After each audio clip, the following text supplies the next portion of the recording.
ongoing litigation. And in fact, people have been asked who they voted for.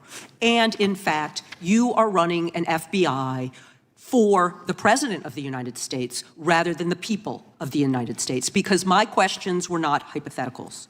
They are the things you have done during your tenure. And according to a lawsuit filed last week by long-term FBI agents, you fired former acting director Brian Driscoll. This may look like routine congressional oversight, but it's actually a confrontation over something much deeper. Whether a cornerstone institution of American justice remains independent or bends under political expectations. What's really being tested here is the boundary between executive power and law enforcement neutrality, and whether public trust can survive if that line blurs. This raises broader questions about accountability, precedent, and how political pressure shapes careers inside agencies that must remain impartial to preserve democracy. In this video, we'll break down how this exchange challenges the credibility of federal institutions, why accusations like these carry constitutional weight, and what it means when institutional loyalty is questioned on the national stage. I'm going a little out of order here because I'm going to pursue some of the things that you were just talking to Mr. Fry about and remind you about your confirmation hearing. At your confirmation hearing in January, you said under oath, and I quote, "There will be no politicization at the FBI. There will be no retributive actions taken by the FBI should I be confirmed." And in your written response to the Senate questionnaire, you said, I quote, "Personnel decisions shall be based on performance and adherence to the law. And every FBI employee will be held to the absolute same standard, and no one will be terminated for case assignments." So I want to just go through a couple of scenarios with you to get a sense of whether you think these are examples of politicization. What happens here isn't simply a reminder of past testimony. It's establishing a benchmark of integrity Patel claimed for himself. This matters because oversight relies on consistency between what leaders promise and what they practice. If that promise fractures, trust in the institution fractures with it, and the consequences go far beyond personal credibility. Of the FBI or making decisions based on the performance and adherence to the law. So, first question, would hiring FBI agents, analysts, and supervisors from only one political party being politicization of the FBI or making personnel decisions based on performance and adherence to the law? We don't ask FBI people, applicants, where their political parties are. Mr. Patel, do you ask FBI applicants who they voted for? The FBI does not. Are you aware that in the lawsuit that Mr. Driscoll filed against you and the FBI, he was asked who he voted for? Since that lawsuit has been filed, that's ongoing litigation, I'm not able to comment. Well, but it also means that you just said that what happened in his situation didn't happen. So we will go. This moment highlights the conflict between what the system says it does and what legal challenges allege actually happens. The issue isn't just personnel management, it's whether political identity can quietly shape who holds power in critical security roles. If proven true, it signals a dangerous normalization of partisanship inside agencies meant to be beyond party lines. Go on to the next question. Let me ask you an even easier one.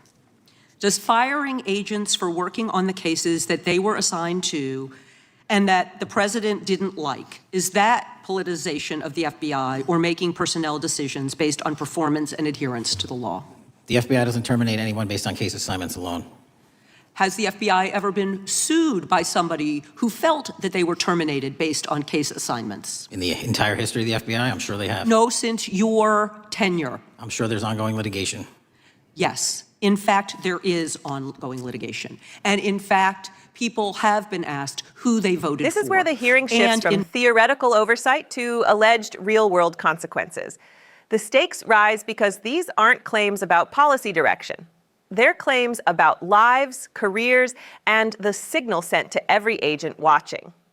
If investigators fear career punishment based on political sensitivity rather than legal merit, the integrity of federal investigations comes into question. fact, you are running an FBI for the President of the United States rather than the people of the United States, because my questions were not hypotheticals. They are the things you have done during your tenure.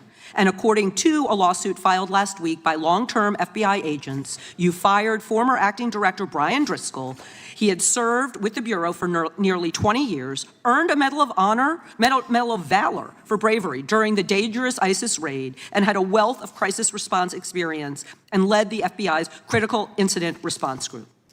When the Trump administrations interviewed Mr. Driscoll for that role, they interrogated him about his political leanings and who he voted for in the last 5 elections. Questions Mr. Driscoll refused to answer because those types of questions impermissibly politicized the FBI. You also fired Steve Jensen, who served the FBI for nearly 2 decades and ran critical terrorism, counterintelligence, and organized crime operations, whom you once described as embodying what the American public demands of the FBI. But he was fired because he took part in investigating crimes committed on January 6th. And Trump's MAGA base lambasted you online for keeping him at the FBI. So he's no longer at the FBI.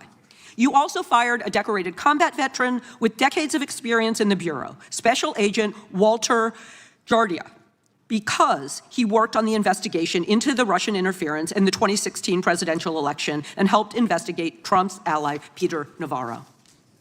This section does something powerful. It humanizes the accusation. These aren't anonymous bureaucrats. They're decorated professionals with deep institutional knowledge. That matters because when experienced career officials are allegedly removed after politically controversial work, institutional muscle memory weakens. History shows nations risk democratic erosion when experienced public servants learn that loyalty matters more than law. Director Patel, it is very clear that you have flunked your own test. You put saving your job, which I actually believe you were being honest about during your confirmation hearings, over doing what's right for the FBI and the American people. That is not adherence to the law. Thank you, and I yield back. Time of the gentleladies. This isn't simply a personal rebuke, it's a warning signal about institutional trajectory. If leaders prioritize survival over principle, systems follow. The consequence isn't momentary political drama, it's erosion of faith in federal justice. And once public belief in neutrality collapses, rebuilding it is far harder than breaking it. This hearing is ultimately about whether federal power can remain independent when politics intensifies. It's about whether institutions built to protect democracy can survive when loyalty is tested against constitutional duty. If these allegations prove accurate, they represent more than controversy. They represent a breach in the public covenant that law enforcement serves people, not politicians. Accountability isn't optional here, it's foundational. Because when independence disappears, so does trust. And democracy cannot function without it. Stay informed. Demand transparency. Subscribe to Liberty Report USA.